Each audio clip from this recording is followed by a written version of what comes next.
Yo soy Steven Triana, Senior Sales Engineer de BIM, y digamos que dentro de la construcción de los ambientes de ciberresiliencia de datos, una de las capas más interesantes que venimos trabajando es todo el tema de containerización, ¿no? Entonces, ¿los contenedores necesitan backup?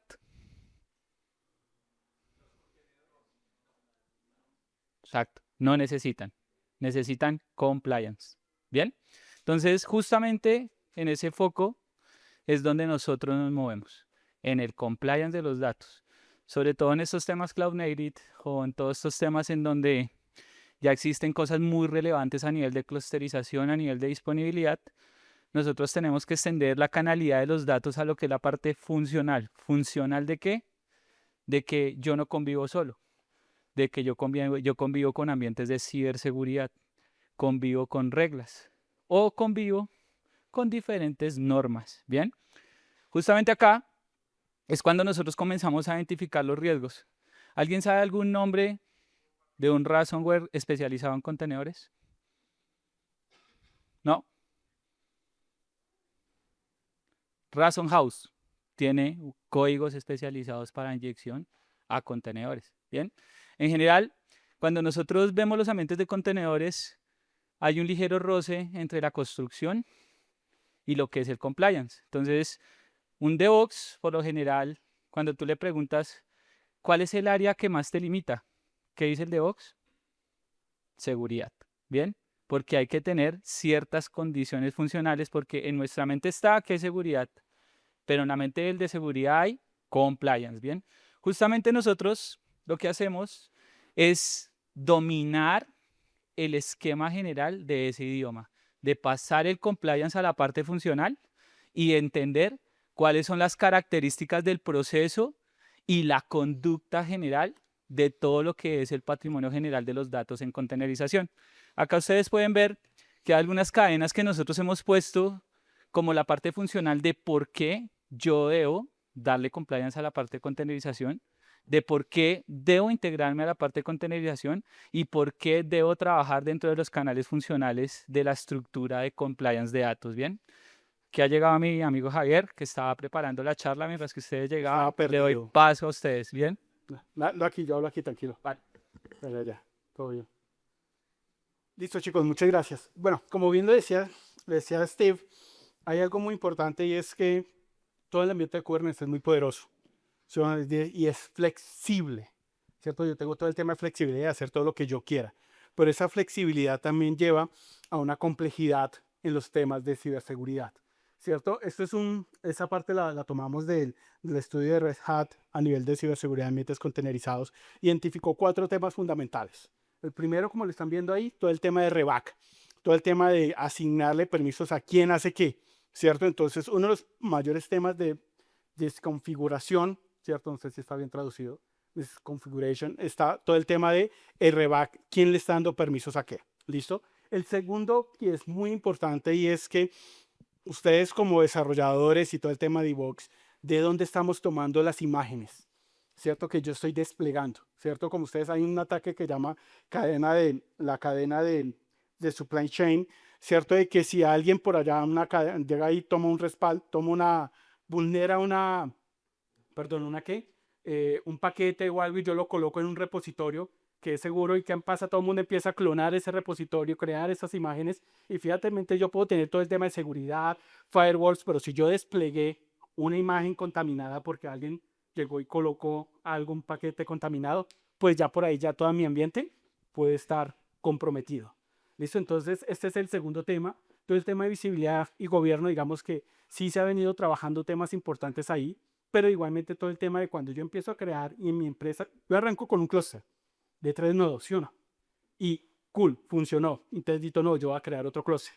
O voy creciendo en más y voy creando clúster, voy creando clúster, voy creando clúster. Entonces esa visibilidad de gestión y administración de todos esos clústeres empiezan a tener, por decirlo así, tener gaps. ¿Por qué? Porque cada uno administra su clúster y le da los permisos de lo que hablábamos ahorita de reback dependiendo de lo que yo necesite. ¿Listo? Entonces empiezan a tener gaps ahí muy importantes. Y por último, a todos nos gusta colocarle tags, ¿sí o no? Nosotros le colocamos tags a todo. ¿cierto? A todo le colocamos tags porque hay que colocarle tags. ¿Cómo es que el PIB no tiene tags y colocamos tags y tags? Y nos olvidamos los permisos ¿a quién? A los tags, que es mucho más sencillo. Pero ¿qué pasa cuando empezamos esa explosión de tags? Un atacante malicioso simplemente se dice, yo no tengo, simplemente me asigno un tag o algo y ya eso me da acceso a múltiples recursos.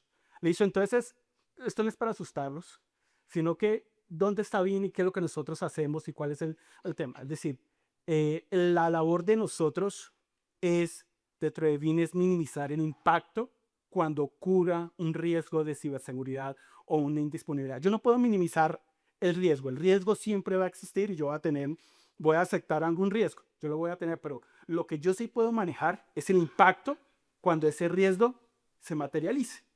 ¿Listo? Entonces aquí lo que estamos haciendo y hemos trabajado con los negocios muy importantes es que lo que estamos buscando y gestionando es que ese impacto que cuando pase alguien borre por error o intencionado o no intencionado, yo pueda recuperar fácilmente mis aplicaciones. ¿Listo? Muchas veces nos dicen, no, pues que yo voy a respaldar mi Worker Node y ahí están todos mis spots. Tú recuperas tu aplicación, pero vale, mire si puede recuperar la aplicación. Porque la aplicación cuando estamos hablando con ustedes bien lo saben, son 10 pods, 30 pods, son archivos, son datos, o no solamente datos que están en el mismo clúster, sino que yo puedo tener, por ejemplo, una base de datos como SAS. Entonces, cuando yo le saque respaldo a esa aplicación, ¿qué pasa con mis datos que están en SAS? Tengo que hacerlo de forma coordinada. Entonces, ¿cómo hago eso? Entonces, lo que nosotros buscamos en BIN es garantizar el respaldo de forma consistente. Todo lo que está sucediendo dentro de mis aplicaciones en ambientes containerizados y tener la capacidad de poderlo recuperar en tiempo y forma. Entonces, esta es nuestra, por decirlo así, nuestros 3 pilares fundamentales, todo el tema de ciberresiliencia, diversidad, y esto es muy importante, porque a veces empezamos, por decir algo, empecé con OpenShift, y sí, muy cool OpenShift, y después llegó alguien y dijo, ¿sabe qué? Por el tema del lake, voy a crear no lo puedo tener porque mis datos están en un lake por decir alguien, Azure. Entonces, pues mis datos, mi aplicación acá. Entonces creamos mi aplicación, ¿en dónde? En Azure. Y después creo otra aplicación en AWS y tengo otra aplicación en OpenShift. ¿Qué es lo que nosotros hacemos? Para nosotros es indiferente en dónde estén los datos. ¿A qué me refiero? Que yo puedo tener, por ejemplo, OpenShift, sacar mis respaldos de mis aplicaciones, ¿cierto? En OpenShift, y después esa aplicación ya la puedo recuperar en EKS, AKS, o en cualquiera de las X EKS que existen en el mercado. Eso es importante porque ustedes no van a estar amarrados a una plataforma. Son sus datos, son sus aplicaciones y ustedes deben tener la capacidad de recuperarlas donde quieran. Entonces, esa diversidad de tener aplicaciones donde quieran, ¿cierto? Pero también tengan esa visibilidad, y ahorita lo vamos a ver, donde con una única consola yo voy a poder ver todas mis aplicaciones, sin importar en qué edición o en qué clúster de Kubernetes estén on-premises, en la nube, o donde ustedes quieran, lo vamos a poder hacer. Y todo el tema de, pues, CI, lo estamos viendo en las sesiones, que cada vez todo el tema de AI, de infraestructura, está apoyado sobre estos ambientes de Kubernetes. Entonces, el foco principal de nosotros de ciberseguridad está el NIS, y el NIS me está dando unos parámetros de cómo debería tener yo o debería gestionar el riesgo. Entonces hay diferentes pilares y lo que nosotros estamos haciendo acá, no vamos a entrar en detalle, pero lo que estamos acá es que tenemos gobierno, tiene un pilar de identidad, de protección, detecciones de COVID. BIM los está apoyando en certificar sus aplicaciones en cada una de estas capacidades. Tenemos capacidades en las cuales ustedes van a poder tener una práctica, y hay algo, si hay gente de ciberseguridad acá que les gusta mucho la palabra, mi postura de ciberseguridad. Entonces, ¿cuál es tu postura? Entonces ¿qué tenemos? ¿Cierto? Entonces, es una palabra cool, ¿cierto? Y que muestra que estoy haciendo algo, pero ¿qué significa hacer ese algo? ¿Cierto? ¿O qué estamos haciendo? Entonces, fíjate que no solamente se trata de tener una estrategia de backup. El backup no es suficiente hoy en día, ¿cierto? Yo debo tener una estrategia de resiliencia, de estrategia de resiliencia debe tener temas de lo que hablamos, de proteger, por ejemplo, las imágenes, ¿cierto? Que esas imágenes sean seguras, que estén certificadas, que yo cuando vaya a recuperar mi clúster, se cayó mi clúster, y cuando recupero otra vez esas imágenes están contaminadas, y ¿qué estoy haciendo? Reintroduciendo nuevamente el atacante. ¿Listo? Entonces lo que nosotros estamos haciendo es apoyar a esos equipos de ciberseguridad, teniendo y habilitando diferentes capacidades de lo que hablamos ahorita y que decía el informe de Red Hat, cómo podemos hacer que nuestra plataforma sea mayor, sea de una forma más segura. ¿Listo? No sé si quieres mostrar algo el demo o estamos ahí. Ok, estamos. Yo creo que avanza cuando lleguemos a la parte del pilar acá. Ok, perfecto. Listo. Listo. Entonces, ahí mientras preparas, fíjate que hay algo muy importante y es dos temas con los que estamos hablando y cuando estamos hablando de ambientes enterprise. Cuando empezamos todo el tema de Kubernetes, empezamos muy tema de x86. Cuando ya empezamos en organizaciones enterprise, dicen, ok, pero yo no quiero tener x86. Entonces, haces corre aquí, muestro acá esta parte aquí. Un momento la amplío y ya te muevo acá la.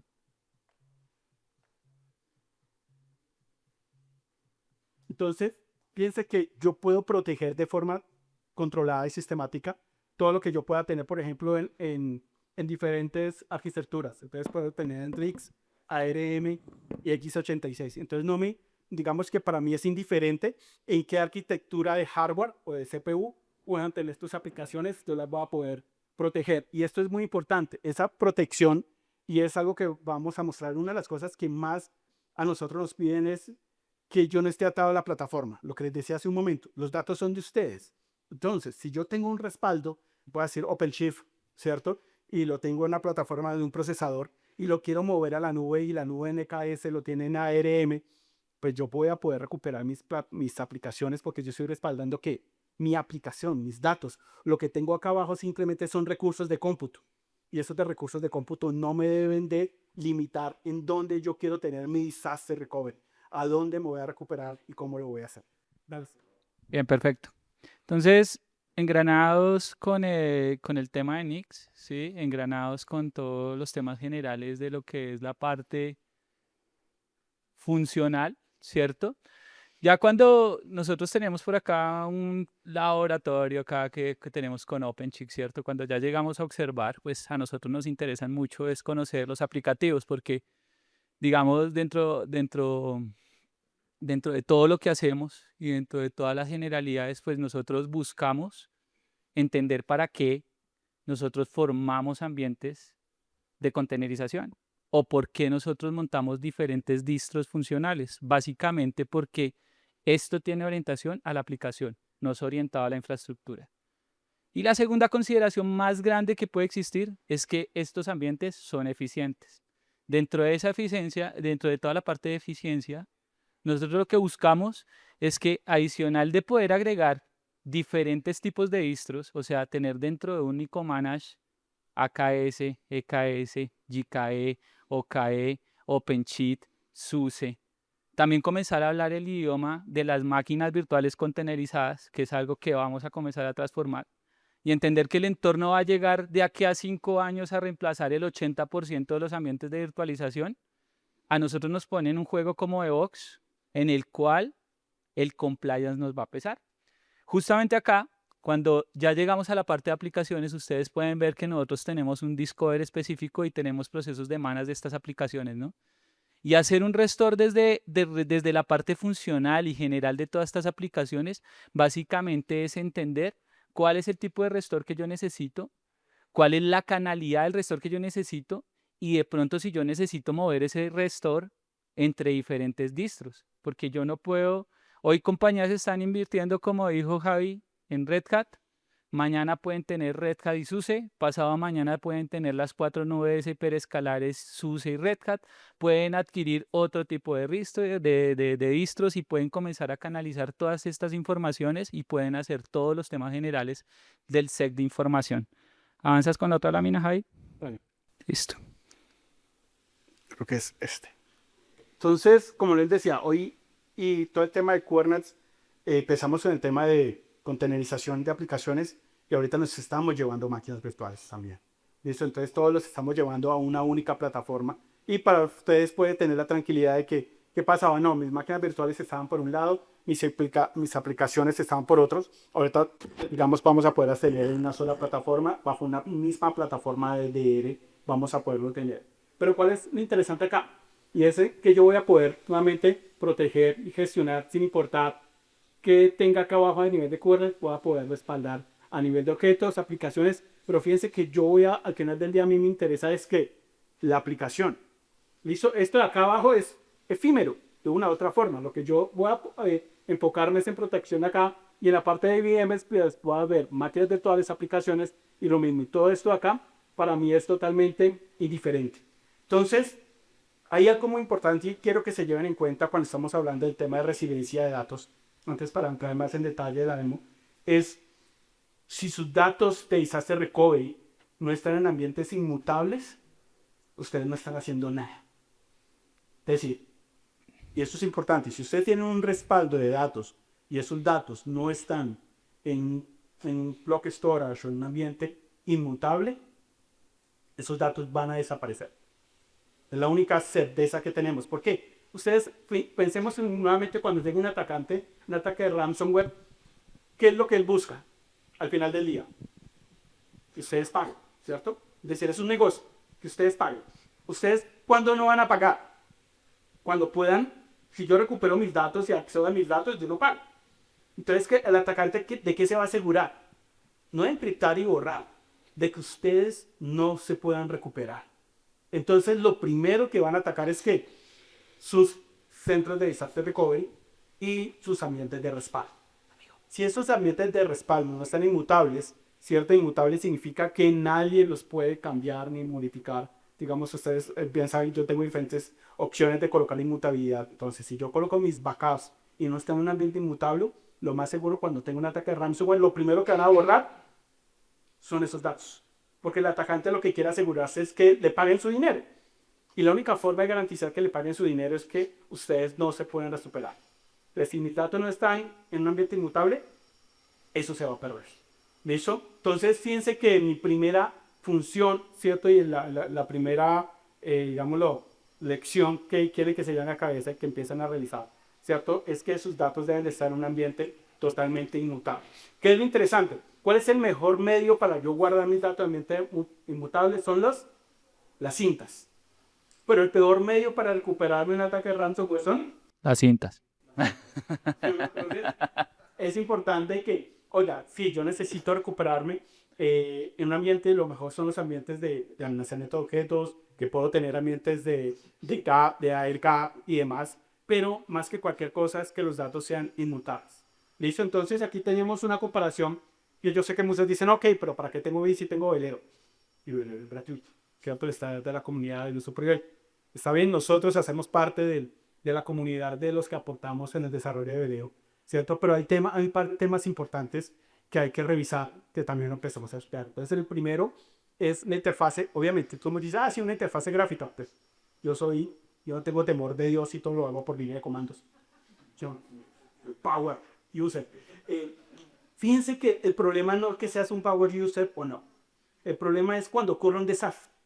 El problema cuando ocurre un desastre es en el momento en que nosotros, como humanos, tenemos mayor presión, ¿no? Porque todo el mundo me está gritando, hey, el servicio se cayó, recuperes.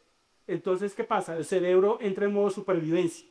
Cuando entra en modo supervivencia, entra en modo automático, ¿cierto? Entonces empieza a hacer a todo en forma automática. Entonces, es muy posiblemente que cuando estás colocando tus miles de líneas para recuperarte, que te puedas equivocar. Entonces, cuando vayas en la línea número 32 o el paso 32, la embarraste. Entonces, ¿qué te va a tocar volver? Al paso 1, paso 2. Entonces, cuando hablamos de una interfase gráfica, significa eliminar la complejidad de la recuperación. ¿Qué significa eliminar la complejidad? Entonces, yo menos complejo sea, que yo solamente menos tenga que pensar. ¿Cierto? Que cuando yo tengo una interfase gráfica, eso yo no pienso. Entonces, por eso soy un power user, por todo lo hago porque está pensando. Pero cuando tengo un desastre, yo sí necesito entrar en modo automático. Yo necesito hacer 3 clics y entrar. ¿Qué significa hacer esos 3 clics? No significa que vaya a ser menos, ¿cierto? Que de la línea de comandos, pero eso significa, entre menos complejo sea, significa que yo me voy a recuperar más rápido.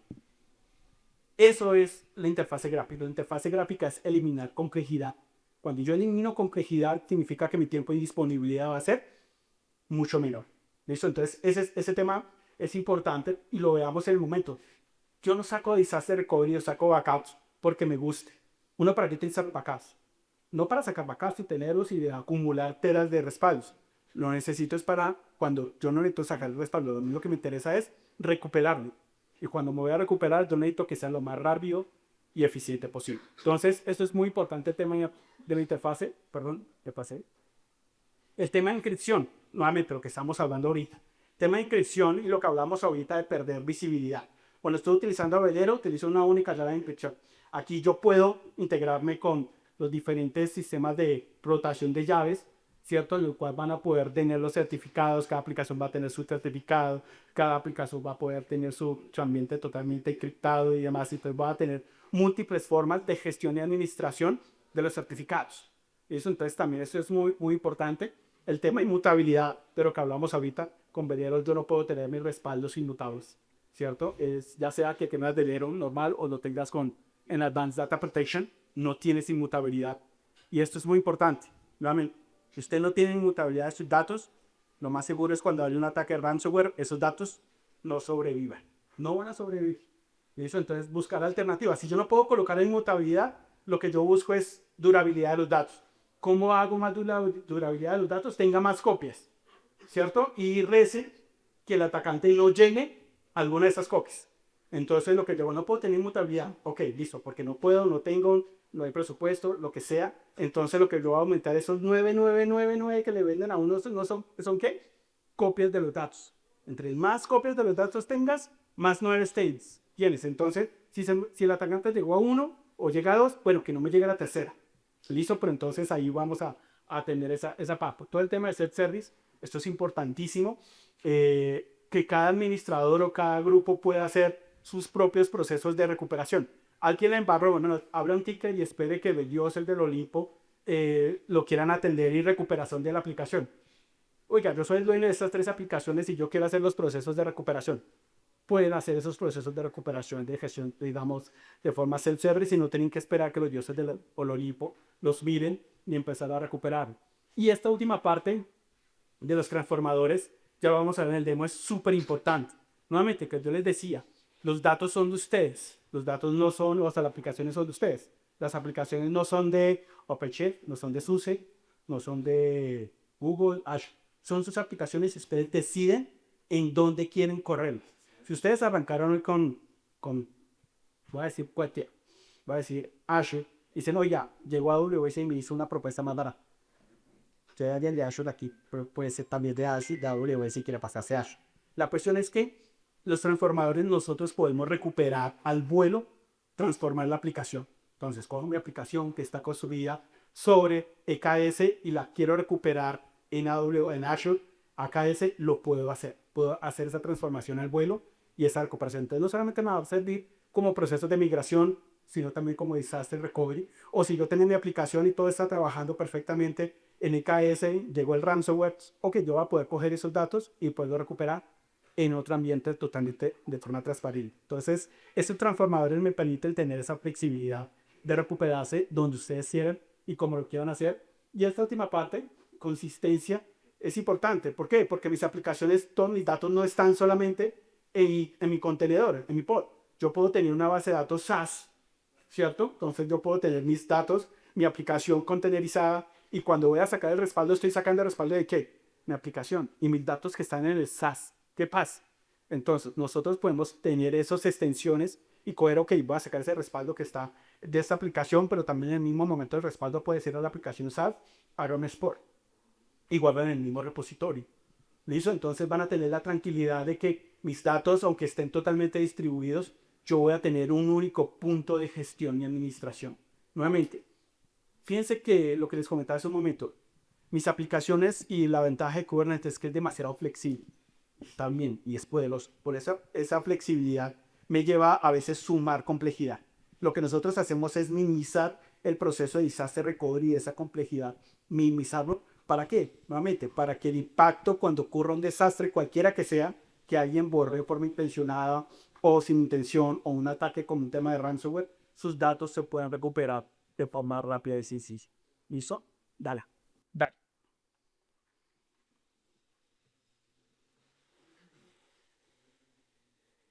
Bien. Entonces, cuando nos movemos dentro de todas las políticas generales, lo primero que podemos ver es applications, vamos virtual machines y vamos a todo lo que es la parte de política. Se dice que en volúmenes persistentes de acá al 2030, por lo menos los datos van a crecer 100 veces en containerización. ¿Qué quiere decir?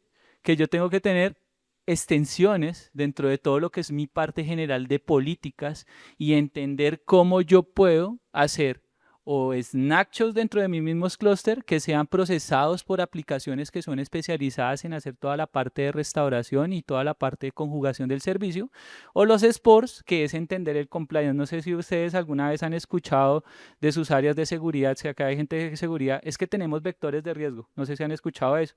Entonces, uno de los vectores más importantes a proteger dentro de todas las consideraciones de contenedores es el valor que le aporta la inmutabilidad.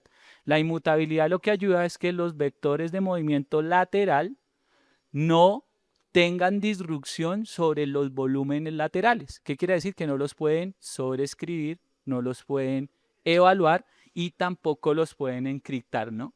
Después de que avanzamos un poco ya, digamos, en lo que es la parte de los profiles nos muestran unos locations, ¿cierto? Cuando yo hago un location, ¿cierto?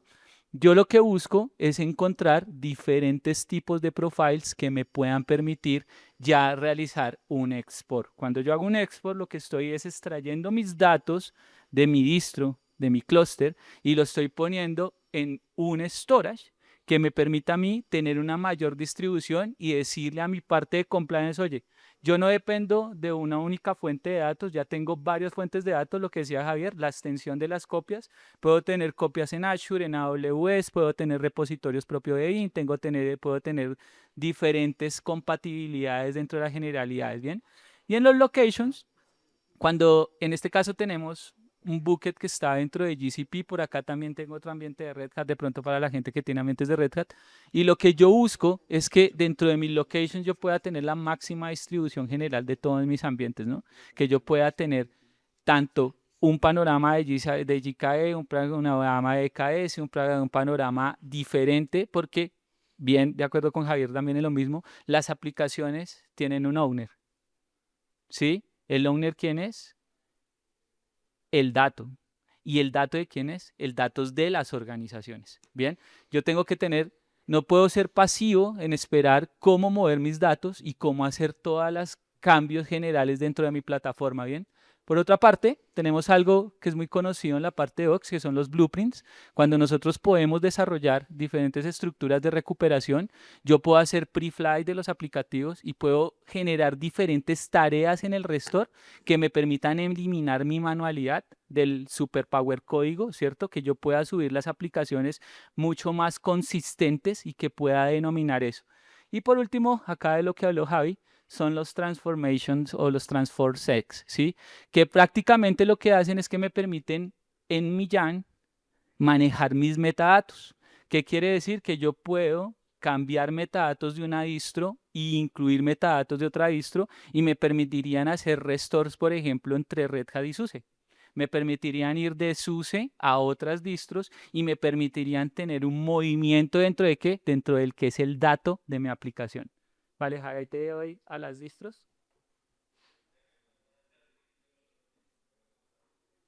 Digamos que lo que hablábamos, pues digamos que tenemos integración con cualquier distribución. Digamos, al final del día, si yo nuevamente yo no tengo temor de Dios, monto un Ubuntu, monto Kubernetes, la 1.3, puedo proteger. Y eso porque yo soy poderoso, no necesito a nadie más. Lo puedes hacer, puedes protegerlo conmigo. Sí, a partir de ahí, fíjense que yo puedo proteger cualquier aplicación, cualquier distribución y puedo mover mis datos en cualquiera de estos ambientes. Fíjense que eso es lo que permite, digámoslo, puede sonar que le estoy diciendo que la flexibilidad está mal. No, está bien, pero yo debo de tenerle cuidado, que no se me salga de control, tener esa flexibilidad. Y desde para nosotros es claro que puedo tener múltiples ediciones, puedo tener múltiples distros, puedo tener múltiples fuentes de datos, pues tenemos en cuenta que podemos tener la administración y la gestión de esto de una forma fácil, sencilla y eficiente. Nuevamente, el mensaje aquí, chicos, es nosotros no podemos minimizar el riesgo, pero sí podemos minimizar el impacto. Podemos definir cuál es el impacto que va a tener cualquier riesgo que tenga la organización, porque hoy por hoy las aplicaciones, esto es lo que está haciendo que las aplicaciones, los datos de la organización funcionen. ¿Cierto? Que eso, si esta aplicación se me cae, pues si mi aplicación se cae, pues mi negocio se para. Entonces lo que nosotros estamos buscando es que el negocio siga funcionando en cualquier eventualidad. Y eso y que esto sea, ustedes puedan dormir tranquilos. ¿Por qué? Cuando siempre que pasa un evento, siempre no pasa un miércoles a las 2 de la tarde, siempre pasa el fin de semana a las 2 de la mañana, a la 1 de la mañana y demás. Listo, entonces, por ejemplo, un administrador, un cliente nos decía, no lo compro porque sí, me parece cool. La cuestión es que los administradores y gestores son unos borrachos. Yo los fin de semana no cuento con ellos. Entonces, pues yo necesito que alguien simplemente haga clic y se recupere. Listo, entonces fíjense que a veces es también tener tranquilidad, tener vida. Entonces yo me puedo ir tranquilo, que si pasa algo, viejo, haga clic aquí y ya está, no me necesitan, yo me puedo ir para donde me quiera ir de forma tranquila. Entonces, eso es fundamental tanto para las organizaciones como para uno también. Entonces, nosotros dentro de Bit tenemos un evento entre 2 semanas, el de uno tour, donde vamos a tener esto más en detalle, donde vamos a tener equipos de SUSE, de Red Hat, compartiendo más en detalle este tipo de cosas, totalmente invitados, se pueden registrar, este es la agenda, donde está la agenda y el registro, donde vamos a hablar más en detalle de todo lo que hemos visto hoy en la sesión, cordialmente invitados, sin costo alguno, va a ser en el cubo, entonces si pueden ir y nos pueden acompañar, sería genial. Bien, los esperamos en nuestro stand. Si quieren ver un poco más para que corramos algunas rutinas, para que hagamos algún restore, para que vean las distros, cómo trabajamos, están cordialmente invitados. Es por el pasillo de los salones principales, al fondo estamos ubicados. Muy gentiles, muchas gracias.